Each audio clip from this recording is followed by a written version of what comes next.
চিংড়ি মাছের একটা দারুণ রেসিপি, লাউ পাতায় চিংড়ি ভাপা। উফ, গরম ভাতে যা লাগবে না! খুব সহজ বানানো। কালো সর্ষে, সাদা সর্ষে, কাঁচা লঙ্কা, গোটা জিরে আর পোস্ত, নুন একসঙ্গে জল দিয়ে পেস্ট করে নিও। তারপরে এটা পরিষ্কার করে রাখা চিংড়ি মাছের সঙ্গে মিশিয়ে তাতে হলুদ আর সর্ষের তেল দিয়ে 20 মিনিট মতন রেখে দিলেই চলবে। এরপর লাউ পাতাটা ভালো করে ধুয়ে নেবে। পরিষ্কার করে ধুয়ে নিয়ে আমি ওর মধ্যে একটু টক দই দিয়েছিলাম, এটা দিলে একটু ভালো লাগে। 5টা মতন চিংড়ি মাছ দিয়ে তাতে ওপর থেকে একটা কাঁচা লঙ্কা দিয়ে পাতাটাকে ভালোভাবে মুড়ে একটা পরিষ্কার সুতো দিয়ে বেঁধে নিয়েছি। ওদিকে হাঁড়িতে একটুখানি জল ফোটাতে বসিয়ে দিয়েছি।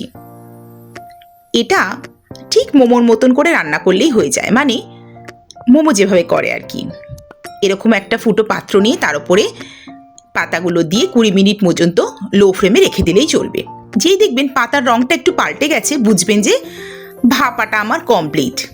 এরপর আর কি, নিন আর গরম ভাতে পরিবেশন করুন। উফ, আর কিছুই লাগবে না।